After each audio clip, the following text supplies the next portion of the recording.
Thanks for tuning into the FinTech Flo. I want to give you a heads up that if you are looking for CPE credits, this is eligible for 1 hour. If you'd like to learn more, check out the link in our description to get those credits. Hope you enjoy the episode. All right, Drew, I'm excited I get to kick things off today with our agenda. So first things first, we often hear about dating red flags, but what about accounting red flags? Red flags, run that siren here. We also got the top tech trends of 2023. What are the programs, software, and applications that everybody's got to know about? Well, you know I love tech. That's going to be perfect. Unfortunately, we are going to wrap it up on a little bit of a bummer here. So is public accounting no longer immune to layoffs? That's our final topic. Anything is possible. We'll find that out on this show, which is going to be great. This is the FinTech Flo.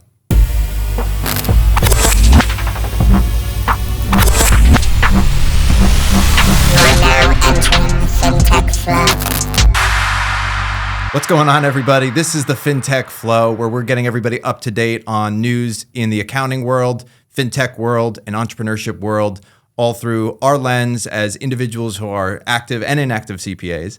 I am here. I am your host, Drew Carrick. I also have my co-host here, who I'll allow to introduce himself. My name is Mike Whitmire. Excited to be here today. Co-founder, CEO of FloQast, also an inactive CPA. So yeah, I'm glad you don't have a problem with inactive CPAs.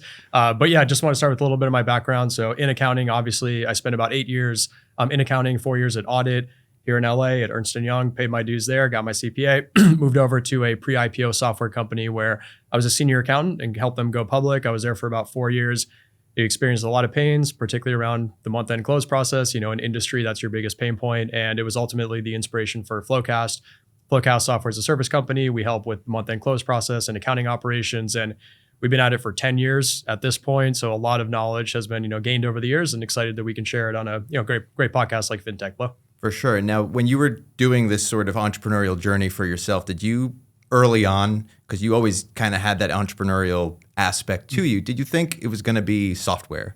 That's a great, in my 20s, I didn't really think about it. I can tell you, I never anticipated starting a business in the accounting world. That's okay. One thing. If you go back to college and say, hey, Mike, one day you're going to start an accounting software company and you're going to love accounting as a result of it, I'd be like, what, really? But here we are today, man. It's been great. It's worked out really well. I love the software world. And then accounting is awesome because we get to make it better and make it easier and make it more enjoyable.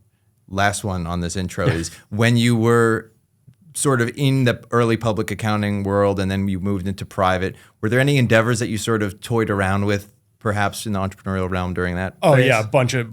I'll give you, all right, the best one. My wife had this idea for something called the laundromate, which was this little thing you would clip to your laundry basket, and it had the appropriate amount of dryer sheets and white and like dishwasher detergent or whatever, and then the whatever goes in the dryer and stuff. So it was just like this little stupid contraption. So yeah, there are like little things all along the way, but none of them were ever as big of an idea as FloQast, and I'm glad this is the one that I actually put time into making happen.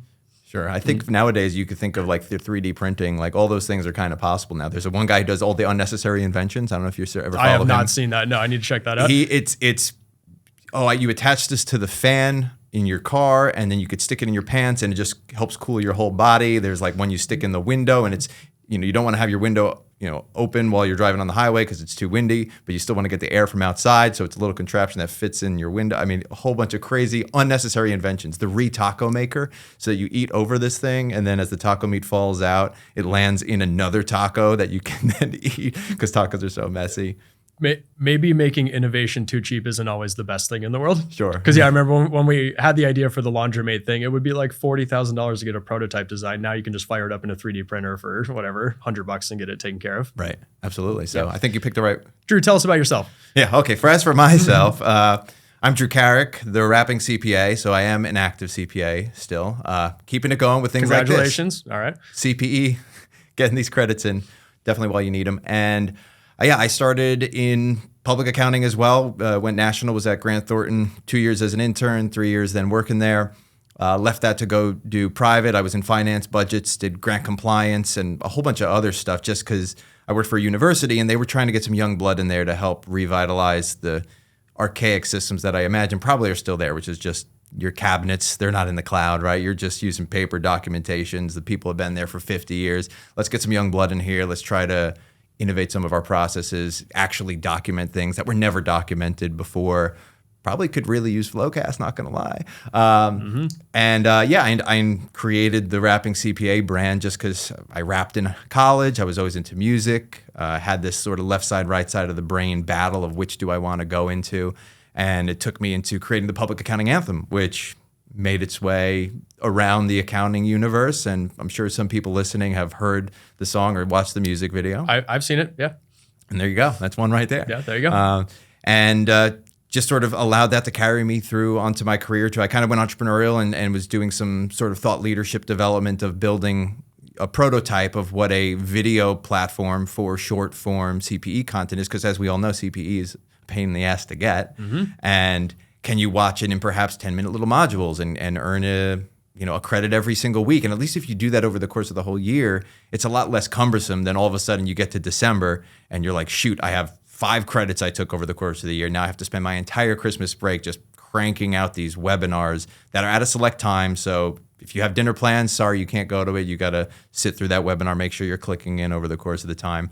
And then all that, perfectly timed, conveniently landed me working on PBC, which brought me here we go. FloQast Studios, left brain and right brain, and you get to get some CPE credits out there in an entertaining way. Exactly, and that's totally. And that's how the child of the FinTech Flo sort of came into existence. So with this episode, we got a whole bunch of stuff, which is really awesome. Really excited to talk about. We're going to get up to date on what's been going on in the accounting world. Now, obviously, there's every day tens of articles that are coming out about new thought leadership, and there's so much change happening at any given moment. So we obviously have to be selective. But we've got some good ones, I think, for today. So getting up to date, the first one we have here is this, top products of 2023. Now, there was a whole list that came out from Account Today, but these were 3 which I felt particularly resonated with the stuff that we're doing here. So the first one is Audit Club. This is really cool because it is auditors as a service. So it's for staffing engagements. And I think this goes directly at the whole staffing shortage and the crisis that comes to that. Yeah, this is a really interesting idea and something that might really be able to help solve a lot of the audit challenges, because you have that flex period where you're super busy during busy season, but not necessarily the rest of the year. And so if there is a set of on-demand auditors that you can use to augment your engagement, and they have, that experience with the CPA skills, and maybe you're a little you don't necessarily need as much on like the grunt work side of ticking and tying, but if you had someone a little higher level who understood this stuff and could plug in for, maybe help with the senior auditor level with some of the knowledge that's required there, that seems to be kind of that zone where it's really difficult to retain talent at the senior auditor level. So if you could supplement them at all, it feels like a really valuable service to be used, and really cool that it's getting up and running. Now, who do you think are the individuals who are signing up to be part of the audit club? I mean, there's the client side, right? And then there's the staffing side. That's a great question. I would say, maybe I'm curious what you think on this as well, but maybe it's the folks who just are looking to do ad hoc projects. You just want to start billing things hourly. Maybe you're doing some bookkeeping, and then maybe during the first quarter of a year, you want to make some extra money, and it's probably pretty high value hourly rates. And so you're willing to grind for a few months out of the year, but you want your own flexibility for the rest of the year. That could be a good fit for something like this. Yeah, I think that's what do you think? To your point, I mean, I kind of think about myself, right? If I was looking to pursue my acting career, and perhaps I want to have windows of time where I'm able to just kind of go for auditions and whatnot, but I still need to obviously have that steady income coming in. This is a great opportunity. Or if I want to travel the world and you want to go on sabbatical, it gives you the opportunity to sort of crank out your money, work your busy season, and then do your thing for a month. And then you can kind of get staffed on the next one. It's at will, sort of gig economy workers. It's like gig economy, but yeah, super valuable. Is you're getting paid a lot of money for it. And that, now that you said that, so when I started FloQast, I was doing random bookkeeping engagements, because you could do it at night or whatever, and it's fine. You make a little bit of money to keep the lights on. And so yeah, this would have slotted nicely into that like gig economy, some bookkeeping, and then if you're traveling the world, if you can cram in 6 months of work in a 3-month time frame and just bang it out through a busy season, make enough money to support yourself, that's a great way to travel efficiently as well. So I like the flexibility. I like that it can augment, auditors who are full-time and have, just don't want to get crushed during busy season. This feels like a really valuable service to be out there. I hope they do well. I really hope they do well, and this can help the industry. Yeah, I have a little story that's kind of related to this. So for myself, when I left audit, I said, I am never going back and doing this again. I remember sitting in the audit room. By this, did you mean audit? Yeah, audit. Specifically? Specifically, okay. I was like, I remember sitting in the client's room by myself thinking, this was like post-engagement. So we were in like concluding cycle now at this point, but obviously nothing's ever done by the time you get to concluding cycle. So I'm still there. Everybody else has rolled off the engagement. The client already has left the building. I'm sitting there at like 7 o'clock at night, and I'm just like, I will not be here 1 year from now. I was like, mark my words, I'm manifesting this. I'm promising myself I'm not going to be here 1 year Quitting's from now. pretty easy to manifest. Right.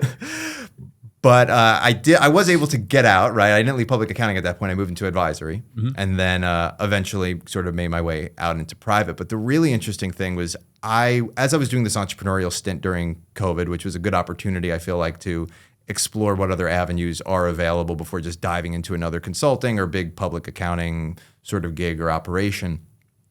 I had a recruiter call for short-term staffing just like this, where they say, oh, you can come work on this engagement, and they had like a great billable hour rate. And so all of a sudden they're dangling this money carrot in front of me, and I'm like, What were they offering? It was $100 an hour. Okay. Yeah. Pretty good as like, a 20-something-year-old independent employee. Yeah. I mean, because I was working an entrepreneurial gig kind of on my own it was just paying the bills type of thing, so contract work. And I was like, do I bite at this sort of carrot, even though I promised myself I was never going to work in audit again? And this is where it really comes down to like the whole like spirituality and manifesting, or just getting in touch with your intuition, I'll say. All right. And I knew in my heart, I was like, is this really the thing that like I want to do? I'm going to go just bite at the easy money that's kind of right in front of me. And I actually I turned it down. I was like, I'm not really ready for this. And the week later, Sims, our producer, head of the studios, calls and says, wow. hey, can you fly out to LA on Friday? We're going to be starting filming for this show called PBC. All right, that timing is nuts. Okay. So it was really cool to be like, it all kind of worked out in that sort of sense. But definitly. Well, I'm glad you didn't take that engagement. Sweet. Yeah. So I was we able might to not come be out. here today if you had. So really cool, but great, I think, opportunity for everybody who's, who wants that opportunity for Audit Club. And then obviously for all these companies that are extremely understaffed and they can't find people to get this audit work done. Do we know how big this company is? Like how long sure. they've been around? I'd love to research them a little bit more, see if there's maybe a partnership opportunity with FloQast as well. Even. Sure. So founders of Audit Club, if you're listening to this, reach out. We'd love to chat. Yeah. So the next really cool, this is an audit tool now, is Checkpoint Engage Single Audit, and that's from Thomas Reuters. And I worked on a lot of CFR audits, right? Okay. OMB Circular 133. And for those people who don't know, a single audit is when a professional auditor goes over a grantee's financial management processes, including its financial management system and its compliance with all of its federal grant requirements. And it's called a single audit because it combines one audit covering all the grantee's federal grants. Okay. I did not know that. Thank you for the explanation. Yeah. I'm very basic, I'm realizing, with my audits. I just did some standard financial statement audits. That was it. So this seems hyper complicated. Were these like, did you do some of these? Yeah. So tell me more. Well, the reason why I think so this is good because we have dynamic, because you worked a lot of the times on the public.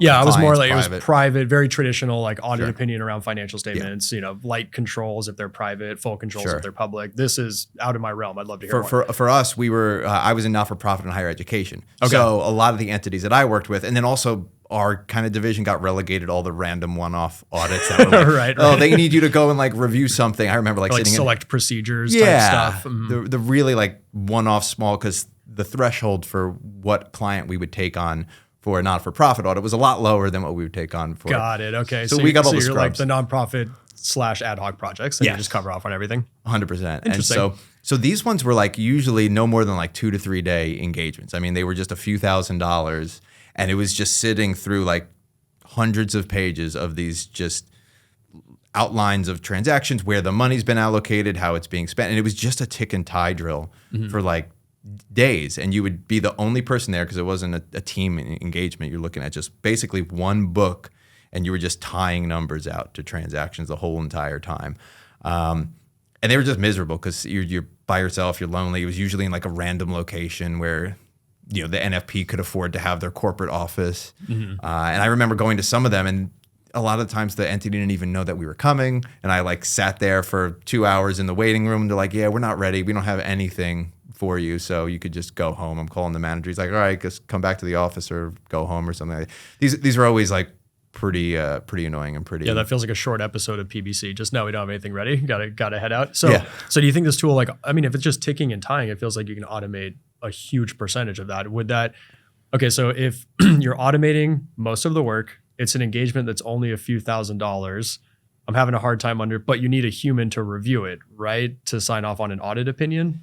So if you're using technology like this, where's the margin for an audit firm to want to still be doing this work? I guess it's an opportunity. So a lot of the times, I think the reason we took these on is because it was linked to a bigger project, right? Like we did the NFP's full audit, so we had to do all the little ones. So there's a little throwaway. Oh, so this is like a super efficiency tool for automate the ticking and tying, and then hopefully someone can just review a report in an hour and be done and sign off and move on with your life. That's very cool. And dude, anything to make the audit easier, more automated, I'm always on board with that. So that's great to see. Yeah, I mean, I could see this being a thing where they just automate all this, but somebody comes in, reviews for like 2 hours. I mean, literally, when you look at the budget for one of these things, it was like 1 hour of partner review, 1 hour of manager review, and then either senior or staff actually did the work. Like you didn't need all the layers. So cool. Well, that sounds like an awesome tool, and yeah, that's in the spirit of making audits more efficient and dealing with the staffing issue. This is right in line with that. Perfect. Nice. And then the last one, I thought this was pretty interesting. This is a payments tool, and it's called Ledge. And it's aggregating all the different payment platforms and all the information and data and collecting it and aggregating and putting it in on one sort of dashboard in a centralized place. Because most of the payment platforms don't communicate with each other. Like if you're getting paid through Zelle, you're getting paid through PayPal, you're getting paid through, Venmo now, Cash App, and then you've got all the traditional, Square and normal, ledger systems. So this is a dashboard. It's basically a dashboard. It pulls all your payment systems into one place and just gives you like visibility around it. It's not, okay. That's interesting. There's like, I find the marketplaces fascinating. This develops it like every time there's new technology that comes along, there's some critical mass where there's a number of point solutions, and then all of a sudden someone can show up and be like, let me just aggregate all those and provide some value around that. And so it's finally hit the payment world. Where we're there. The interesting thing is their SEO is absolutely terrible. Well, Ledge is a tough thing to get SEO on. I mean, I typed in Ledge and nothing showed up for it on the first page. Or on the second page of Google, I had all the other, like ADP was showing up and payroll ledger was showing. Every single payroll system was appearing. Ledge was nowhere. That's tough. You gotta, right, when you think of a name, it's gotta go for SEO, and that's why we're so weird with the FLOQAST with the Q in there. No one's doing SEO on that, so we got it. And it's not even a .com. It's not even a .com. It's a .co. Is it a .ai? Oh, .co. They're missing out. If you had .ai, you could raise billions of dollars right now. You're good to go. That's all it takes. Yeah, it should Ledge.ai. That has a good feeling to it. And then I had a lot of the stuff showing up where it was actually the ledger. This is an interesting thing too, right? Because you can store your crypto online, or a lot of people who are more traditional, I guess, in a sense. These are I imagine this is like the modern version of the people that like, I still use a fax machine, or no, I still write everything down in my notebook because I don't trust the internet. This is like the modern version of that. It's like where you have your own ledger, and it's just your USB that you store all your crypto on. Oh wait, like a Ledge wallet. This is for crypto? No, this is not. But when I typed in Ledge, of course, that was the first thing that showed up. Okay, got it. Yeah, this is tricky. Well, in some regards, I really like the name. I get it, but it's gonna be tough from a SEO perspective. But this is like, it's certainly a top of mind thing. I mean, I know in our world, I'd say it's really akin to like treasury management applications and things like that. Like today, everyone's so on top of their cash, and where are they at with this kind of stuff? I would imagine as a consumer company, if you have like 4 sources of cash payments, then that is tricky. And I could see the treasurer wanting to use this. Do you know if it's like, do they target bigger companies, more that enterprise level, or is it for the SMB that kind of has? I'm curious what the I really don't know, but I can't. I feel like with things like this, they have to start on the smaller to mid-size range. I don't, unless you're like really well connected and your VCs are well involved with these large enterprises. I feel like you're not just getting the inside door to go work with, JP Morgan or something. Yeah, well, and payment info is obviously sensitive as well. We've also got the another exciting news story, right? Moving on from the top tech trends is yes to remote audits, no to remote auditors. And this has to do with the fact that like you can now manage your audits, completely in the cloud. They can upload everything. You don't need to be there. Obviously, COVID forced us into this situation where you have to find a way to get it done when you can't physically be there. Now, obviously, we can physically be there, but they're still choosing not to. But there's also the flip side now, which is companies are starting to realize like it's not a good idea to have your auditors just all be in separate parts of the world in their own little bubble working on whatever work paper that's in front of them, because it hinders your sort of personal growth and development. Yeah. remote work's really tough, obviously. And I was thinking back to if I had to work remotely as an auditor when I was starting off, I mean, it would make it really challenging. And I think in terms of just learning the job, working with your team and ramping up, that's always more difficult when you're remote versus in person. To be good at that, from what I've seen, I'm curious if you agree with this, is that communication is key, being able to communicate everything that's going on. And quite frankly, like my audit teams weren't the best at communicating. If we were not in one room able to just yell across the table at each other, I don't know how smoothly that whole thing would have gone. And then there's the whole client relationship side of it. I mean, personally, I thought the relationship with the client was one of the more important parts of an audit. And how do you turn something from an adversarial relationship kind of on the surface to an actual partnership that you're getting through this audit with? And it's got to be so hard to do that remote. Like, it's good. Being on site is just so much easier to make that happen. So I don't know, man. I get it. Like, I get it can be more efficient, but is it what's best for the client and the audit itself? I don't know. My favorite part of the audit was the client relationship. That was where I thrived. That's why people said, "Oh, well, you make a great partner." And I was like, "Yeah, but I also don't want to wait 15 years of doing this grunt work to get to that point." Yep. Totally. I'll skip there if you want to put me in the room with them, and I'll happily go to expensive lunches and schmooze. But yeah, I'll start selling tomorrow if you really need me to. But yeah, I don't want to work for 12 more years to make that happen. That was the exact how far away is the carrot was very far out in the future when you're looking at audit partner. Exactly. Man, I really struggle with it. I just think that relationship is what makes an audit. It can make an audit go smoothly. And I just think of so many times where we'd have an issue and, I'd head into the person's office and have a face-to-face conversation with them. And when you can talk through something, it's so much easier than you have these emails going back and forth, and you can never see tone, you can never interpret tone over email, and people can be jerky over email. I think we have a segment later we're going to talk about, how you can do some of the passive aggressive things you can do with across email. But yeah, it's just not healthy for a relationship that is at its core, like kind of built on tension, right? Yeah. So, I mean, I think everything is going to come down to a hybrid situation where you find a balance, and accountants love balance, of having your audit team be able to be offsite, but at least be together, 2 or 3 days a week. And then you make it some sort of commitment to once a week you go to the client and at least you have some sort of presence there. I think it's such an important thing to do. And especially with career development early on, especially as we move into this whole AI we sort of touched on last episode, having those fundamental skills that you've developed from having in-person experiences and from just knowing how to navigate the client atmosphere and just communicate with other people. I mean, accountants, let's be honest, are not always the best communicators, period, right? Mm-hmm. We have a very left-minded, logical, just get to the point sort of way, and we're not always the best at getting the point across or the message across in a way that's going to be receptive to the other individual, because we just have our way of doing it and then we say it that sort of way. So I think this is necessary for personal growth and to foster someone's career. I agree. And it's so hard. I feel like the old man having this conversation with someone who maybe started working during COVID. They've only known a remote work environment. It's hard to convey the advantage of going on site, because I think, and I could put myself in their shoes. If I was 23 years old and the only work I've ever done is from home, and then all of a sudden I was being asked to go to the office, I'd be like, yeah, right. Okay, it's good for relationships, and sure, it'll help with this. Like, I can be efficient. I can get my stuff done at home. Why do I have to commute, XYZ hours to make this happen? But like, the reality is, it's not like that. You have to, when you go into the office, you do learn a lot of things. You learn from people. You build relationships. Building relationships is what ultimately plays out in career growth, right? So if let's say you want to be partner, cold reality is, if you're a person who spends 3 days at the office and gets to know other partners and managers and you make friends, you're going to work your way up the ranks faster than somebody who might be better at their job but never goes into the office and only works remotely. That's kind of the cold-blooded reality of corporate America. And if you want to do well, that's a leg up that you can have simply by putting in the effort to go in the office. Yeah, big opportunity, I think, for people who are willing to put themselves out there and get to that level. Totally. So the next thing we have here is why promoting AI is actually hurting accounting. And this is, it's a different perspective on how AI, even though we've always said, oh, this might put accountants out of business, and we always said, no, there's always going to be human judgment that's required, and you're going to need that oversight. And there's a certain level of skill and understanding that you need even to use the AI systems.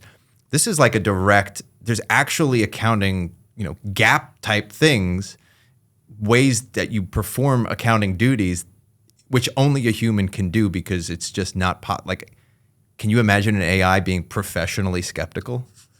No, and so I really like this article, and I think it's pretty spot on. To me, AI is like the equivalent of when the calculator was invented, right? You don't have to do math manually anymore. That's great. You can use a calculator and focus on other areas of work. And that's exactly how this is going to play out in accounting. And like, what's cool is that AI really struggles with the more interesting parts of accounting. So it genuinely is going to allow accountants to focus on the more, interesting stuff, what we went to school to learn, what you learned about on the CPA exam, those more abstract concepts. We'll talk about this at a different segment we're going to do at some other point, but ChatGPT did not pass the CPA exam. And that's really fascinating to me, whereas it passed other professional areas. Like you look at the LSAT and law, it is very much just black and white interpretation, and it either is or it is not. With accounting, there's a lot of professional judgment that goes into it, and ChatGPT can take care of the easy stuff, or AI in general can take care of the easy stuff now and allow us to elevate. And oh, by the way, there's not enough people doing accounting anymore, right? We talk about that a lot. So it's like we need AI to come.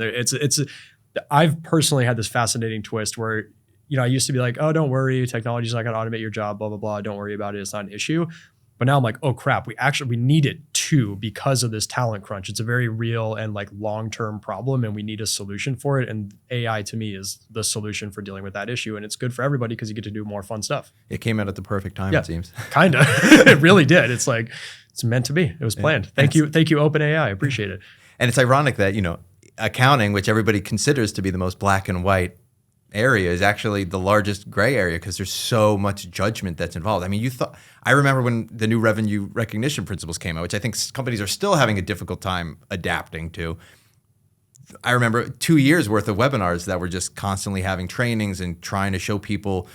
There was just so many nuances of well, what if the contract happens at this point, but you get one signature this year, one signature that. I mean, you're referring to 606? Yeah. Oh yeah. Some of the discussions I had with our auditors around 606, I mean, my head's spinning, and I think I'm pretty decent at this stuff. And I went in with our auditors. I was ready to battle around how we're going to recognize all this stuff because I just fundamentally disagree with the philosophy of ASC 606. To me, it's the equivalent of it's an affront to the Constitution. To me, it's it violates accounting principles. And so I just have issues with it. And then you sit down with the auditors and you talk through it, and they just go down the rabbit hole so deep that you're like, okay, I guess you're right. It's just it's a painful discussion to have. And that's where, the new guidance coming out has got to be interpreted and then applied. I was playing around with AI using it for ASC 842, could have booked lease transactions for me. And I was going through that. It was messing up pretty regularly, but what happened is as I guided it in the right directions, then it started to get things right. So for example, I asked it to write a journal entry trail for me, assume I got a lease for this time frame, this amount, blah, blah, blah, all these kinds of things. And it was just messing up. The first interpretation, it thought I was the lessor instead of the lessee. And even I struggle with that still, so you had to correct it and flip it around and be like, no, that journal, that doesn't make any sense. Why did you credit that? Why'd you debit that? And as I'm doing it, I'm like, this is the future of accounting on full display. It's me being able to take the CPA knowledge set and question what this AI thing is doing and work with it to arrive at the right conclusion. And then with machine learning applied to that, then hopefully after I've taught it, it's going to be good to go going forward. And it was a cool exercise to go through. I mean, I think this really brings to light the fact that there isn't a lot of good accounting information on the web. There's a lot of information, but it's not really converted into a knowledge base. Because if you think about ChatGPT or any AI it's scouring the internet for all of the sources of the information and then using that to provide the answer. I don't know if you've ever tried to look up accounting information on Google. It is really tough to get a straight answer. It's either very theoretical or you can't even find it because somebody's got an interpretation. Somebody tries to look up, if I live in this state, but I spend this much time in this state, do I have to file taxes in this state and what do I have to report? There's not even a straight answer. And you can go to the government website and it gives you a whole roundabout, form this does this and form that does that. And I was like, yeah, I know that, but do I need to file it? And I'm even having that difficult conversation right now, trying to discover when it comes to economic nexus in a state, when is there actually reporting requirements? And I can't get a straight answer from anybody. And I honestly think that just nobody really knows. So much of accounting is interpretation. Yeah, and you want to avoid California nexus as long as possible for the payroll tax, for the income tax. Yeah. Very nice. But so the four main shortfalls that I do want to make sure everybody is aware of, because these are just at the very forefront of when it comes to FinTech's aggressive promotion of AI tools, claiming the employee retention credit. That requires a manual calculation of who is a majority owner. And obviously this is a big to do with since COVID and letting go of employees and all that. It can go through your payroll and it can make calculations, but it's not going to know who's the majority owner and who's active and all of that sort of stuff. Yeah. This to me screams don't fire your CPA over these issues. So it can't recognize GAAP rules for around deferred income. I'm seeing differentiating depreciation versus deductions. That's a pretty big miss on your tax return and all that kind of good stuff. And then providing personalized tax solutions. It doesn't know your personal situation together. Right. That all, yeah, this is where it's like your CPA will leverage AI to perform everything that you need, but have an expert still oversee it. Right. I mean, and that's where I think becoming friends with your accountant is a good thing because they're looking out for your best interest. Is your kid planning to go to college, or are they not planning to go out of college? Yeah. Do you believe that college is an important thing or not? You can't leave that up to, well, I have my bot do my taxes for me, right? Yeah. Fun fact: having a personal relationship with your CPA is a very good thing. Yeah. Well, that's actually a perfect segue. This is the section "Have You Read It?" where we have a lot of fun looking at the accounting subreddit and discussing the validity of the claims and seeing sort of what's buzzing around in this accounting world, because this is a bunch of savages that live on this internet world. Yeah, one of the more negative subreddits out there, but also very funny at the same time. Love it. So this is from the accounting subreddit, and the post blew up. It got almost 400 upvotes. What are red flags for a bad accountant?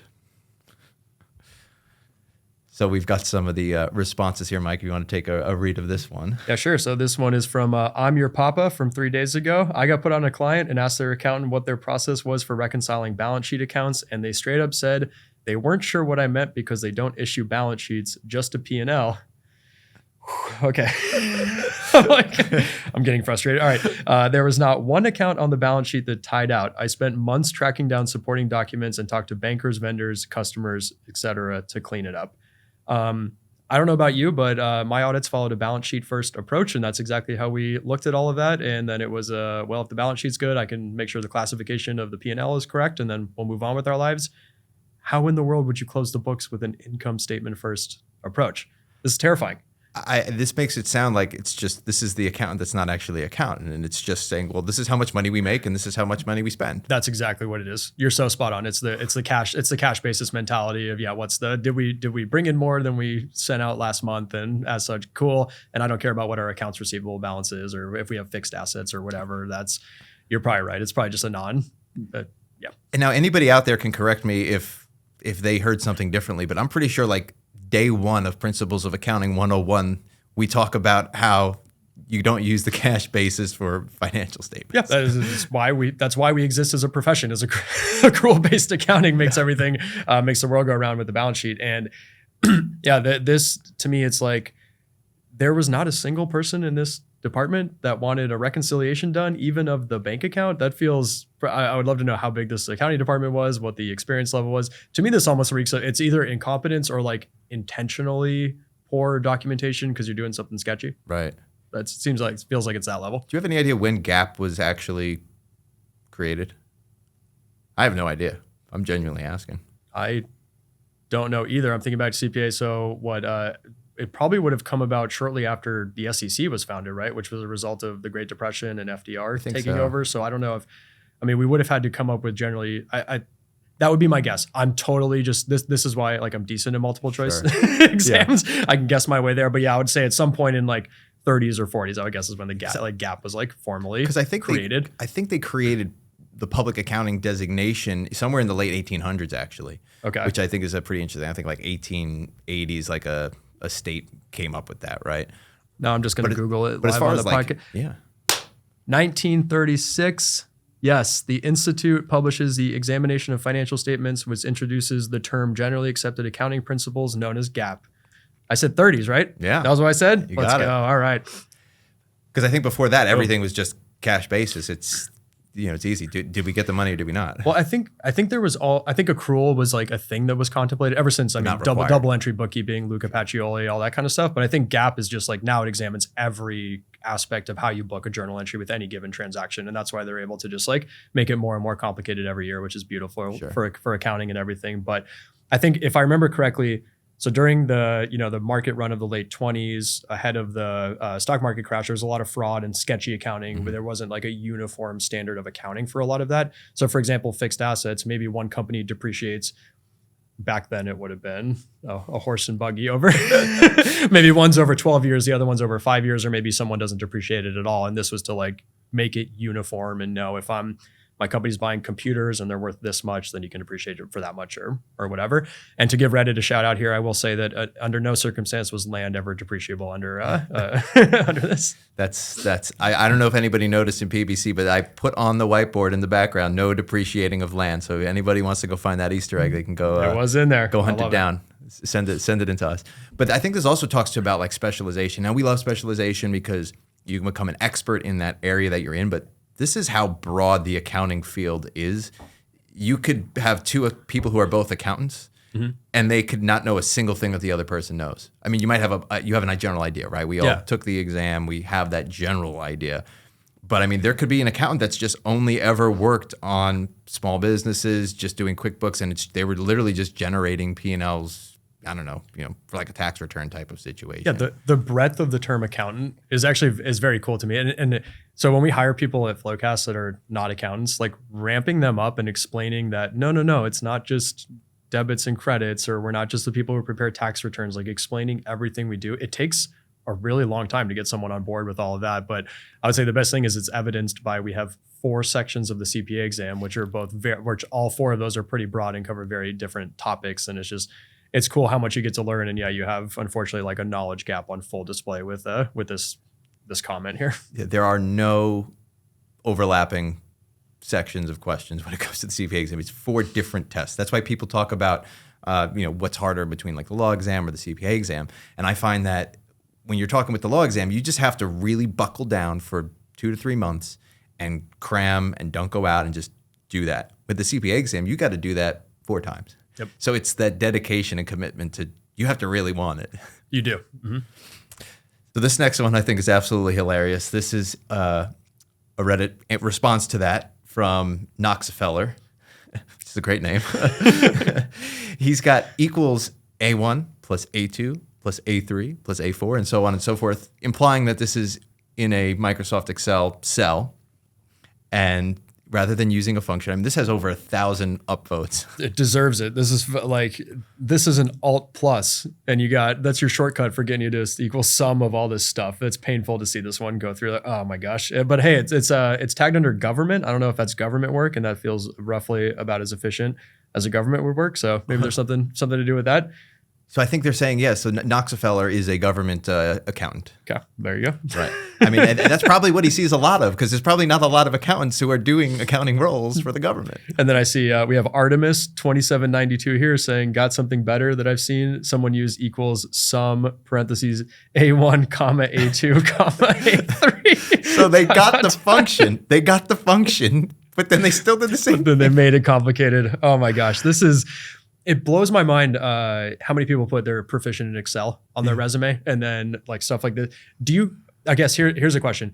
Do you consider this like basic Excel skills? Are these intermediate Excel? At what point are you delving into this is sort of basic stuff for an accountant to know? Okay, so I think starting from the top, it's easier for me to at least say the expert is the person who doesn't need to use the mouse anymore. They've got all the hotkeys, they've got the functions, formulas, everything down through the hotkeys. Sum is like the first formula that you learn.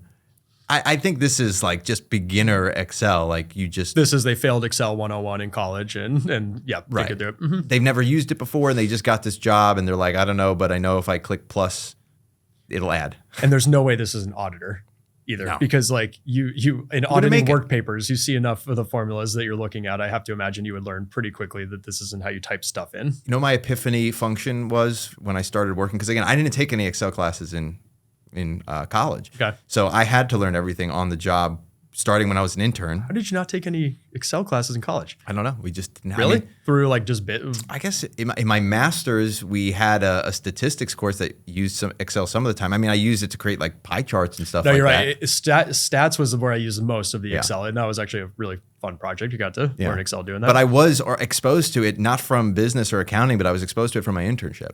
And that was probably the most valuable part of the internship is they had like a crash course where we learned some of the different hotkeys and everything. Control Alt this, Control Alt that. All right, we're touching on a big miss in the education space around here. So you were not trained on the application that's used the most when you move into the field. Okay. I think they are pushing into this now as they've gone accounting information systems as a degree and as a sub-minor category.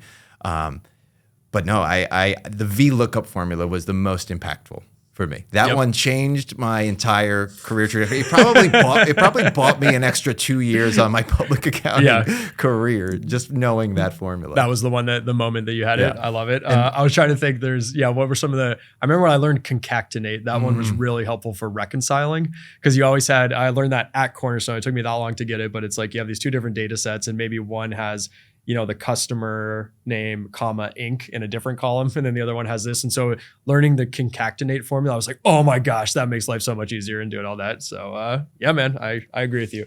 But yeah, stop using the mouse, get to the hotkey level. And if you're not good at Excel, just fire up YouTube and you can learn how to use Excel in 20 minutes. This is why we love Lenovo's and Windows products, because you can use all the hotkeys better than what the Macs end up doing. I did a 6-month tour of duty with a Mac and it was horrible. I'm glad to be back with my Lenovo. And then the final comment on there, because they just keep getting better, is just a one-up of the previous one, which is from PM Me Oak Trees.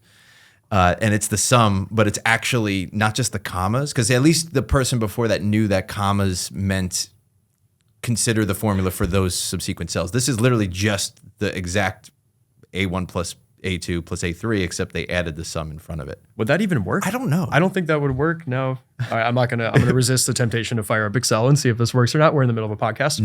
This is not hypothetical. That one's ridiculous. And then I think this other one you'd probably appreciate. Yeah, this is from Lucas SJRP 2000. He said also merge cells, which I agree with. I will say I have been guilty of merging a cell occasionally. I've definitely done it. I'm also a bit of like a design freak with things and making things really readable, easy to process for like my reviewer mainly. I wanted less review notes, so the more I can make it consumable for them. So I did find myself guilty of merging cells occasionally. However, I always did it such that it was structured on the workbook where when you went to go sort or filter data, it wasn't going to impede on your ability to do that. It's like you throw something off on the side that has then you merge the columns to make it look prettier and all that stuff. So I get it, but they can be used effectively if you think forward. As long as you don't get it in the way, then you're good to go. Think about the reviewer ahead of time, and then you can use merge cells appropriately. So I think also interesting on this specifically with the sum function, this is the straight out of PBC, Marty in PBC. That's what gives Sarah the ick. He's trying to add it one cell at a time. And I was like, that's literally spot on. Yep. So this last one is from Suddenly SaaS. Great name. Love it. And this is the VP of Finance. And that's SaaS, like software as a service, just for the audience here, SaaS. Mm-hmm. So he writes, the deal breakers for me, he or she writes, the deal breakers for me as a manager are bad attitude, gets along poorly with others, poor attention to detail, and fails to complete the work in a remotely timely manner. That's really interesting, especially because the remote one's a new one. Mm-hmm. You don't know if your people are doing, or if they're doing the work, if they're ghost ticking it, you can't even check. There used to be always this fear, if I'm on, a social media platform while I'm at work or whatever, quickly minimize it. And, I feel like there's always a sense from a senior or a manager that, you know that they're not working. Yeah. You get no sense of that now. You think to March Madness, right? When you're always trying to hide the game that you're watching when the boss walks by. But I do. And the person replied with someone who finally gave me a serious answer. Thank you. That is what I love about Reddit. You get a bunch of funny answers and then there is a serious one embedded throughout there. But I completely agree with this. I also think you can kind of summarize this as like someone who cares about what they're doing. If you care about your job and what you're doing and being good at it, then you're going to have a good attitude. You're going to get along with the people you work with. You're going to have attention to detail, and you're not going to complete your work you are going to complete your work in a timely manner. So I do think this is by far the best answer, because accounting can be taught. And if you have a good attitude, you might not be the best at the actual job yet, but as long as you have a good attitude and you care about being good at what you do, then you'll figure it out if you have the right person teaching you. And this just shows you how absurd Reddit is in general, because this one got 483 likes as well. So it's good to see, everybody gets a little loving. It's the absolutely absurd funny ones, and then it's also the serious one. And Zeratul 277, the original poster, was thankful for that. Yeah. And I thought it was good. They said, so they listed the 4 items and they said all of these are coaching issues first, but anyone who failed to fix any of these as a severe deficit would result in a PIP/termination. I think that is, PIP, for those who don't know, because I'm sure a lot of our listeners have not been on PIPs before. That's a performance improvement plan. And so just kind of a plan for getting up to speed on this stuff. And I think if you have a good attitude and you have all this stuff, like you would handle a PIP well, and that helps you get everything sorted out. But yeah, great answer. Totally agree. So if you want to be a good accountant, just don't do these things on this list and you'll be good to go. So now on to, that's concerning. And this is bizarre news, media stories, interesting. We'll get some hot takes on here of the things that are concerning into the industry. I'm bummed about this first one. Now, yeah, we're going to have to address the elephant in the room. Per Accounting Today, this is a article here which is titled "Mistaken Deductions Land Danny Trejo in Tax Debt." Make sure you use the word allegedly here. Bankruptcy. I think we have to legally say allegedly. Per Accounting Today, actor Danny Trejo has reportedly declared bankruptcy as part of an attempt to resolve a $2 million tax debt. The prolific actor, who also runs businesses such as Trejo's Tacos and Trejo's Coffee and Donuts, delicious by the way, has filed for Chapter 11. The reorganization bankruptcy is said to be the result of Trejo's mistakenly claiming deductions for years. He reportedly joked to the news outlet that he now knows that dog grooming is not a legitimate expense. I was really bummed to see this. So for the audience who might not be aware, we've actually worked with Danny Trejo on our series called PBC. So he's the janitor, and I don't want to give away the surprise for what happens in the second season, but check it out if you haven't. But we've worked with him on the show. We also worked with him on a sketch that we did called Trejo's Taxes, where he prepares tax returns and is talking about deductions through all of it. So yeah, seeing this was certainly a bummer. But Trejo, and what really bums me out is how good of a guy he was. Yeah. I love working with, I think everyone at FloQast love working with him. He's such a nice guy. Like really it's fascinating the way he's portrayed in a lot of his characters and everything. It really does not align with my experience of working with him and just how genuinely nice of a guy he was. So I'm always bummed to see, something like this happen. And, but this goes back to accounting is an expertise. And I could see how if you're not an accountant, you just think expenses get deducted and it is what it is. And you don't think about classifying it. And this is yet another reason why you need to have a qualified tax expert helping you with all of your returns. Yeah, he was an absolute pleasure to work with. And getting to interview him, he was just such a joy, and he loved being on set, and he brought his donuts, hence why I know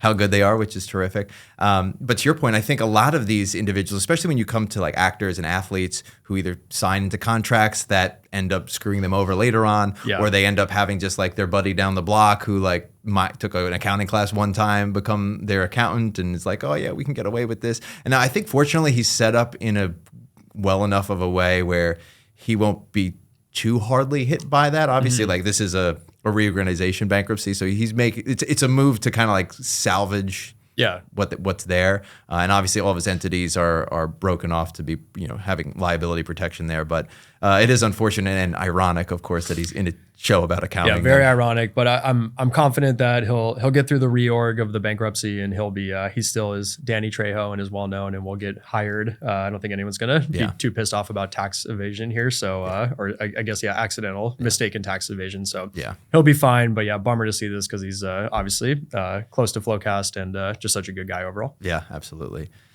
And so now the really concerning, perhaps this is the downturn of the episode. KPMG lays off nearly 2% of the staff. Now, this was reported in a whole bunch of places. This one is from Accounting Today. And the Financial Times actually had specifically broke the news of the story. 2% is large when it comes to a Big Four public accounting firm. Yeah. Yeah, this was a bummer to see. 2% is a significant part when you're at the size of the the firms. I mean, what's interesting though is if you read the first line of this, so it says KPMG laid off nearly 700 people in its advisory business, which is close to 2% of its total staff. So it's specifically the advisory business, right, which is not the audit business. So we know that audit teams continue to be understaffed. You can see KPMG recognizing that and not laying off anyone from the audit side of the house because they need people over there and can't lose anyone else. So I think it just speaks to the job certainty that comes with becoming a CPA and doing that kind of work and working in audit. And I know when I was at EY, I tried to apply for the advisory side. I thought that would be cooler, more interesting work, which it might be objectively, but I think with business consulting, you are much more susceptible to the whims of what's going on with the economy and the macro economy. And the reality is, like, if businesses aren't spending as much money, they're also going to cut consulting fees. Maybe there's not as much M&A activity. There's not as much fun. I don't know. There are different areas where all of a sudden you are more expendable. But if you're doing audits happen every year, whatever the economy is doing, it doesn't matter. The books get closed every month, no matter what's happening. And so this goes back to the old, I'm sure you had this lecture in one of your classes where the professor's like, accounting is the best for job security, and that's why you should major in it, blah, blah, blah. And it's a hell of a pitch because it's accurate. It just hasn't been on display for the last 10 years because the job market has been so hot. So I think this is unfortunately a sober reminder that, not all jobs are safe, but accounting is one of the safer ones out there. Yeah. 10 years ago, the hype was all about advisory. It was moving everything into consulting. It was Big Four and national. Everybody was getting rid of audit clients. They were, we'll just pass that down because the money is in advisory. And it seems like nobody had that sort of foresight that advisory only exists when you're in a booming economy, when things are going well. So from 2013 until 2018, we were just up. I mean, really from 2010, I would even say, it was, we're going up, everything's going great, everything's expanding, it's growing. And the margins that you were getting on advisory, because you were charging, interns were charging $150 and realizing 100% of it. Now, as audit, we were charging $150 and we were realizing probably $50 of it. So it was the business model was let's move everything into advisory. But I remember having the conversation because I also tried to move into advisory. Eventually I did. But when I first did, they said, oh, well, those are for people with their MBAs or something. And I was like, and I have a CPA. Also, I have an MBA. But why do you think these people are any more qualified? Because they were getting paid more. And it was the most frustrating thing working in audit, looking at these people in advisory. And I'm like, they're doing internal audits, which is a diet version of a regular audit. Oh my gosh. That's what the consultants were doing, was just internal audits? A lot of them were doing internal audits. Wow, that was a big part of the practice. Yeah, that's so. I remember working with some of the IT audit people at EY, and I know they were getting paid more than us, and it was just your job is so easy. It was such a joke, but that goes back to I just always think back to the benefit of audit was how much I learned as an auditor at EY, getting that exposure to the books, understanding what was going on behind the scenes, getting your CPA at the same time. I would argue the time you put into doing that is more valuable than the MBA time. And you're probably in a better position to be a helpful advisor coming out of that type of world. Because you can be oh, these 6 audit clients I had, this was a mess at all of them. As I was reporting or looking at their controls, everyone failed this. So here's how you could have done it better, blah, blah, blah. You could actually provide help. Whereas coming out of MBAs, I sort of don't like advisors because it's a lot of textbook theory stuff, and you're not in the weeds of a business actually understanding how it works. And that real life experience is so valuable, and you just can't get it in a textbook. Most of advisory is just the planning and concluding cycles of audit. It's the walkthroughs and documenting it, and then it's writing a report on it and advising people what to do, whereas that's literally what we're doing, except we're not allowed to advise you. We're just going to ding you for not. Yeah. So very well said. Only difference. Yeah, we're just not allowed to, according to the engagement letter. That's a really good point. So the rest of this article, so it says it's the first Big Four firm to do so. So that suggests there might be some more on the way. Which is a bummer, but hey, good time to consider maybe a shift to audit if you really want to get ahead of this one. And this is a kind of great segue into the going concern tweet, which was ignoring the talent shortage. What's the most pressing issue in the profession right now? And the Illinois CPA Society said, what we hear among our members is retaining existing staff, lack of support for pursuing the CPA credential, and DEI challenges. During busy season, retaining staff will likely be number one. Yep. Nothing new here. I mean, it goes the whole making it harder to get your CPA exam. It just kills me. I wish the governing bodies would start to come off of this a little bit. I go back to the education requirement is such a hindrance, right? I don't think we should make the test easier or anything like that. I think it's important that you are smart and can do this stuff, but I just question whether that 5th year of schooling that's going to cost you whatever the tuition is, plus the opportunity cost of not working for that year. That's a big hurdle to jump across. And is it necessary? No, I don't think so. That's a really good point. I was always thinking about people oh, should we make it easier to get the CPA? And I was always thinking do you mean make the exam easier? Because I think that it's important that you have to be dedicated for a period of time and commit to doing it. Yeah. But the education part, that's right. That's just, you could do 30 credits of gym class. And it's just to say like I'm hardcore and I'm willing to spend more money in order to get this thing. I think if they really wanted to do something, they drop that, they add additional working under a CPA time, get more experience in order to become credentialed. That is a brilliant compromise. So instead of doing another year of schooling, if you do another year in the audit profession or something, that counts. And then all of a sudden the calculus is like, well, I could go work in audit and make, X amount of money, or I can spend X amount of money at school. And it's up to you to decide whether, your parents are going to pay for college, you want to take on more student loan debt, or you want to just go out in the world and start making money, which is what I would recommend, because 20s are a great time to make money and increase your earning potential. I mean, that'd be really cool, because that exactly addresses that issue. Is I'm done with school. Now I have the opportunity to make money and get a degree, and it works towards my degree. And I highly doubt, as a audit manager, you view a massive difference in productivity between someone who went to school for 4 years versus 5 years. I just kind of don't. I simply don't believe that, because when you get to audit, you're kind of relearning everything anyway.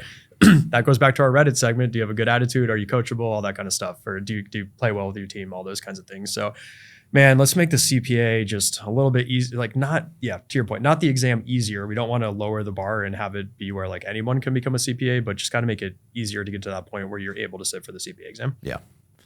So now our favorite segment, how should we account for memes? Yes. And memes are always it's a great lighthearted way to sort of close out the show. The first one we have here is a tweet, which can be qualified as a meme, in case people didn't know that.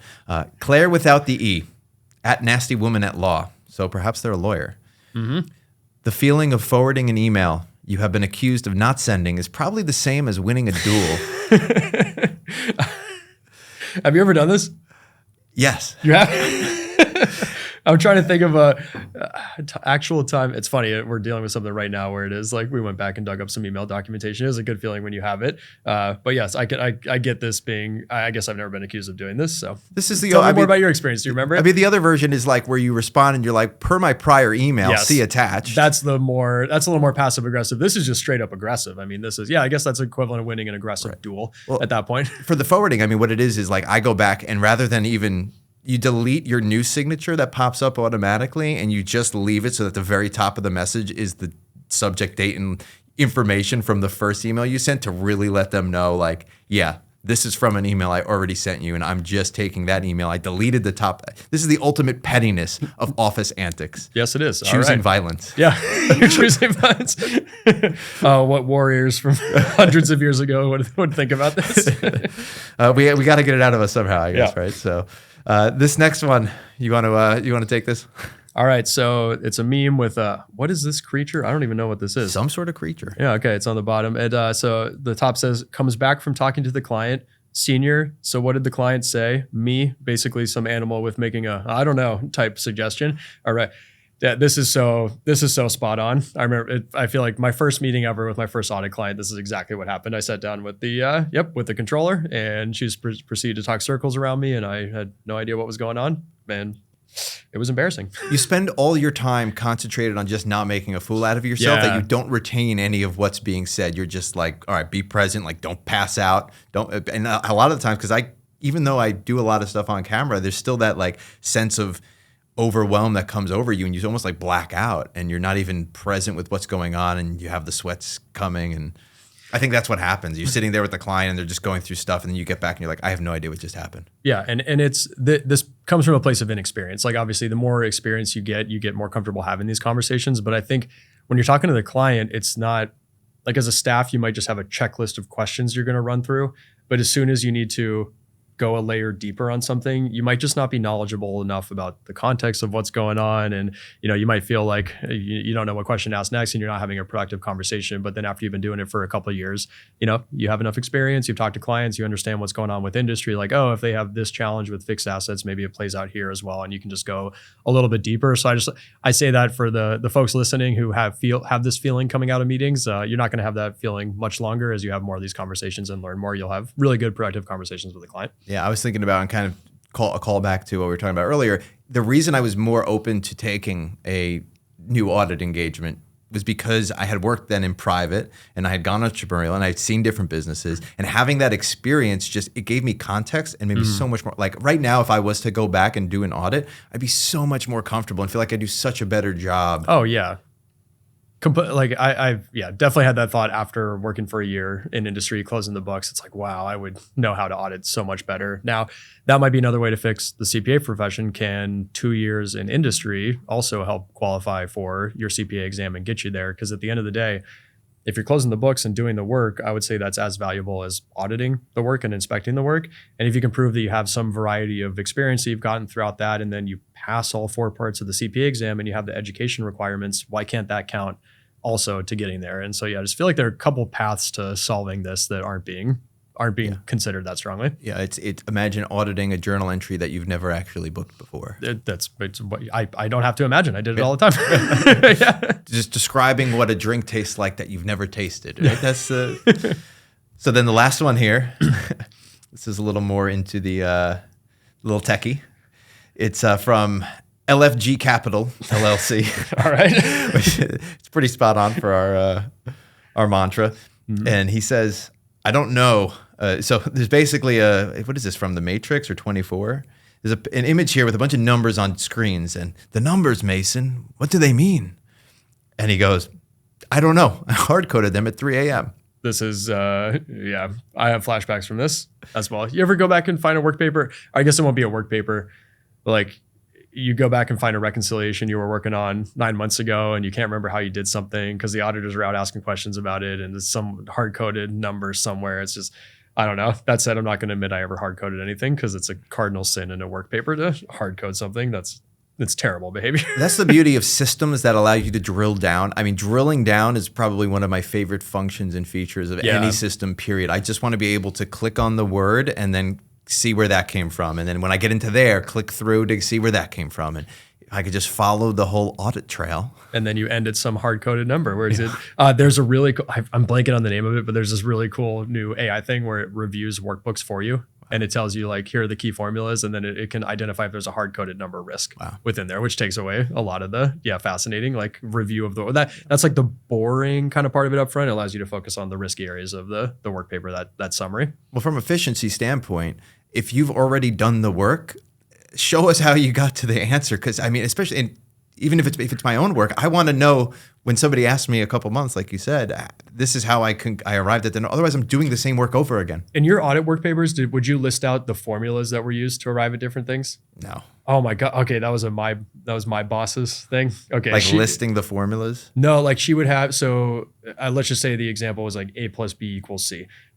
So in like column A, I would put a red A above it. Column B, I would put a red B. And then column C was C equals A plus B. And it was just like bold red letters across the top. But it was, I guess, just so she could visually see the formulas that were going on really quickly. Once in a while, I definitely saw that if it was like a whole bunch of different elements and they were saying, well, what's included and what's not included.